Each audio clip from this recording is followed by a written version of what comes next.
Salut à tous, on se retrouve pour le débrief du match entre Saint-Étienne et le Paris Saint-Germain. Victoire du Paris Saint-Germain, 6 buts à 1. On s'est totalement régalé hein, pour le retour du Paris Saint-Germain. Voilà, c'est un festival. Même si la première mi-temps était compliquée, voilà l'ouverture du score pour Saint-Étienne. Stassin qui a marqué à la 9e minute de jeu. Pour cette équipe du Paris Saint-Germain, c'est Gonzalo Ramos qui a réduit l'écart à la 43e minute de jeu sur penalty. Kvaratskhelia qui a marqué en deuxième mi-temps la 50e minute de jeu. Doué, 53e et 66e minute de jeu. Voilà le cinquième but. On a eu João Neves qui a marqué juste avant le doublé de Doué et Mbaye qui était rentré pour cette fin de match qui a marqué à la 90e minute de jeu. Merci aux personnes qui étaient présentes avec moi en live pour suivre ce match. N'hésitez pas à liker et à vous abonner si vous êtes nouveau. On est parti hein, pour les statistiques de cette rencontre qui sont en faveur du Paris Saint-Germain. 22 tirs pour le PSG, 10 tirs cadrés, 6 buts. Pour cette équipe de Saint-Etienne, c'est 11 tirs, 2 tirs cadrés, 1 but. Possession à 54% pour le PSG, ce qui n'est pas voilà, l'habitude du Paris Saint-Germain. D'habitude, c'est 60, voire 65%, même plus.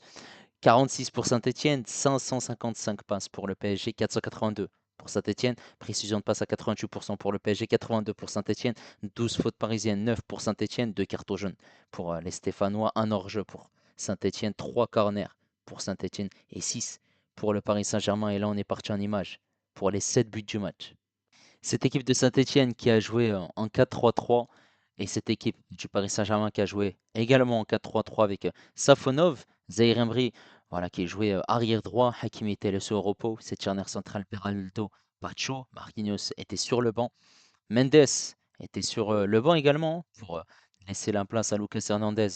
Arrière gauche, au milieu de terrain, on avait Fabien Ruiz, Doué et João Neves.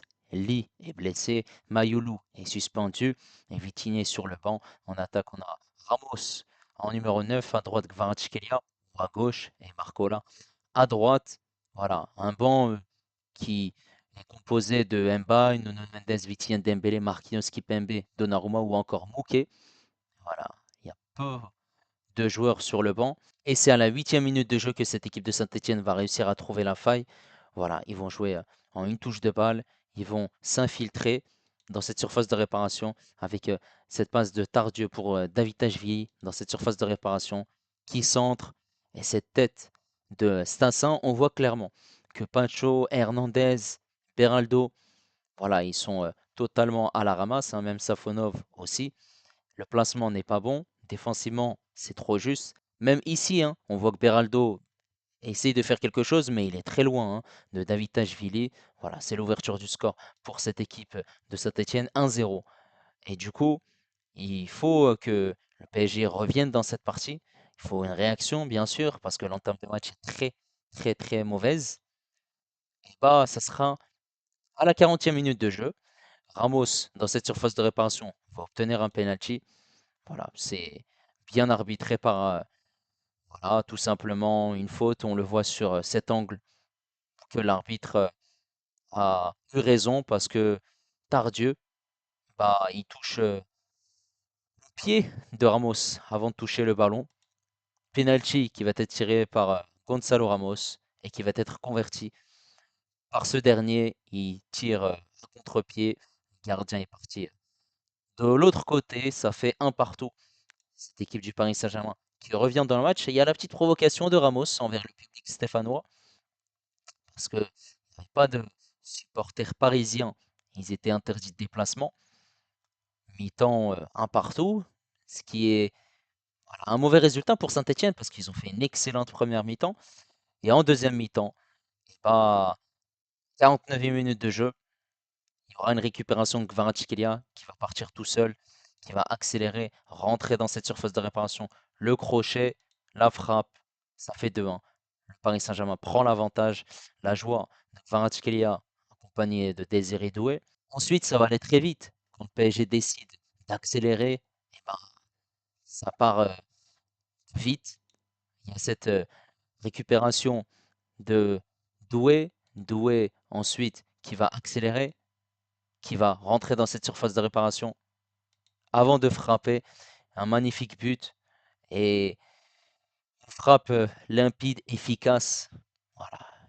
Le gardien, l'Arseneur ne peut rien faire du tout.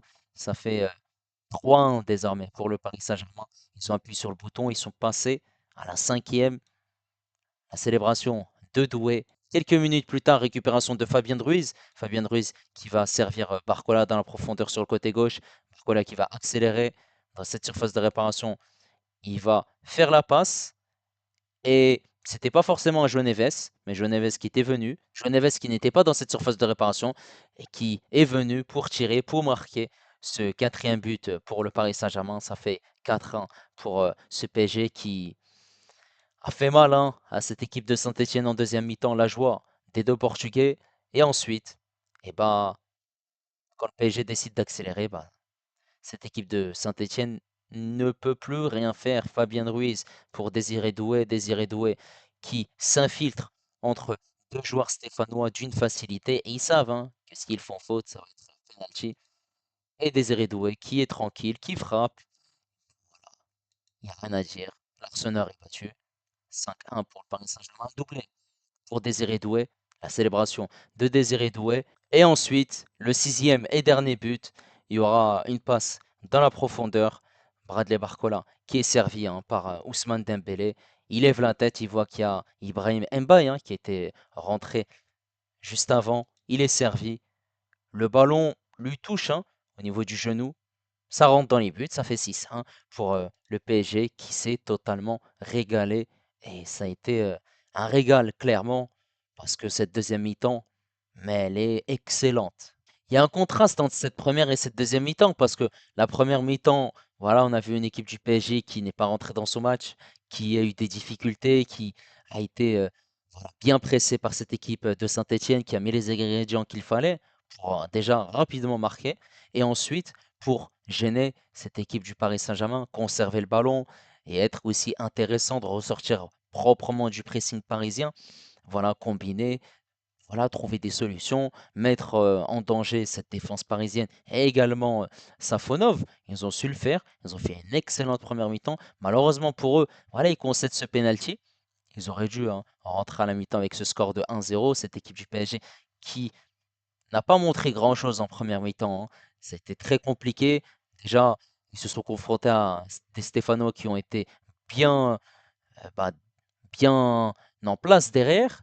Et ils ont été aussi bons dans leur positionnement. Donc, ça a été compliqué pour eux.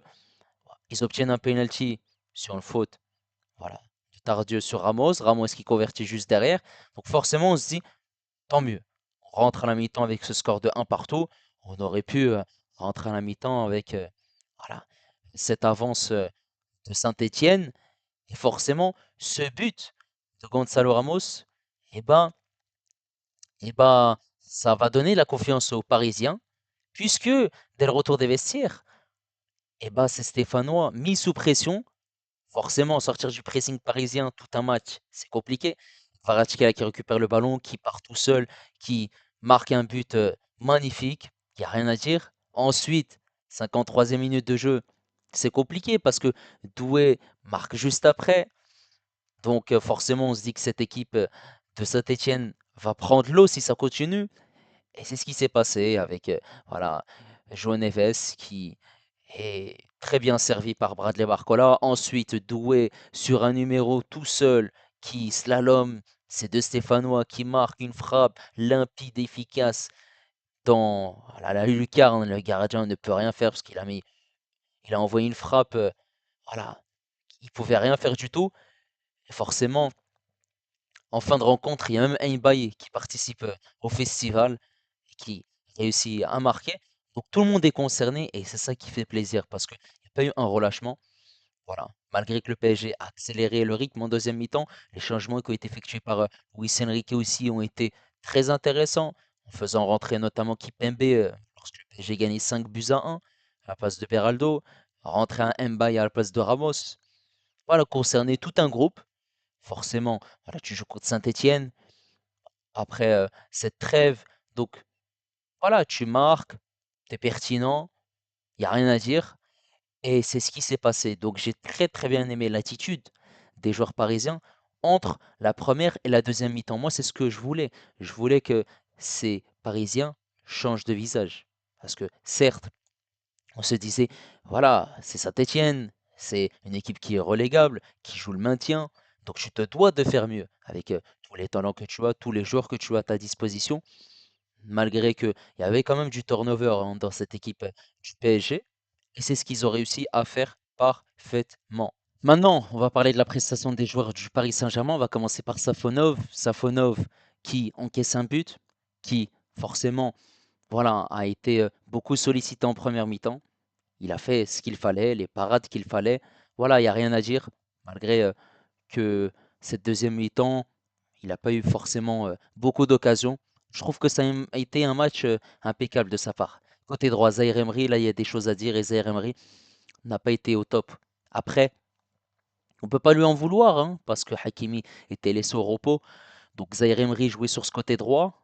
Et forcément, bah, c'était compliqué pour lui défensivement. Il a eu du mal, il s'est fait manger voilà, par ces joueurs stéphanois.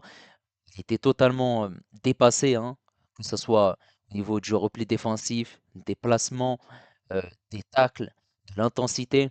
Donc forcément, ces Stéphanois ont insisté sur ce côté droit pour le mettre en difficulté.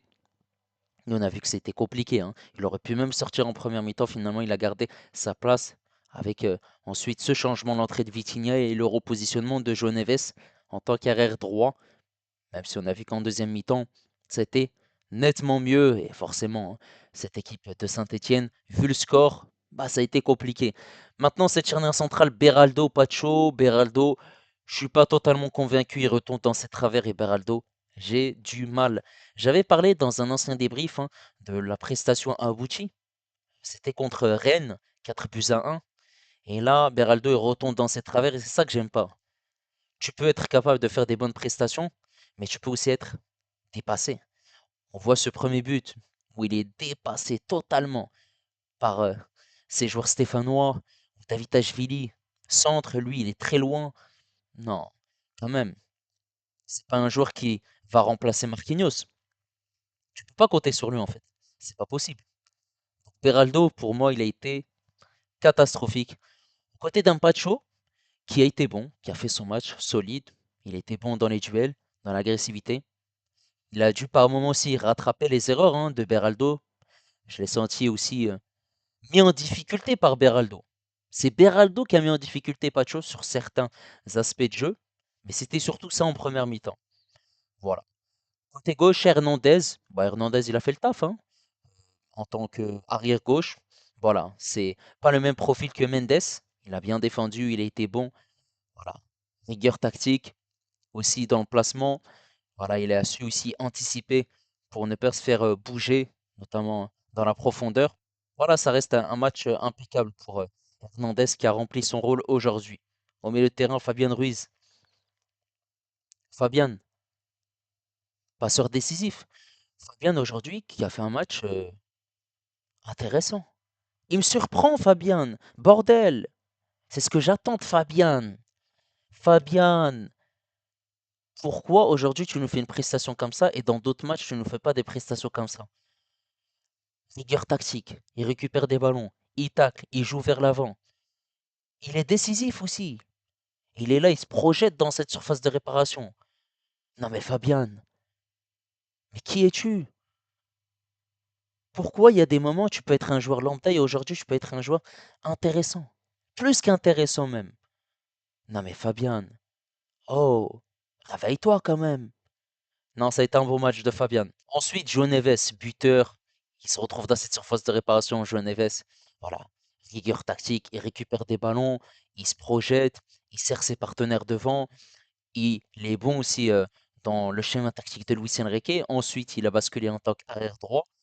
Et forcément, voilà, on a vu que cette équipe du PSG jouait avec trois défenseurs, hein, Beraldo, Pacho et Hernandez. Il était plus au milieu de terrain, c'était doué en tant que piston. Allez, il a fait son match, il n'y a rien à dire, bravo. Doué, Doué, il monte en puissance. Bravo. Il a eu sa première sélection avec l'équipe de France. Et là, aujourd'hui, Doué,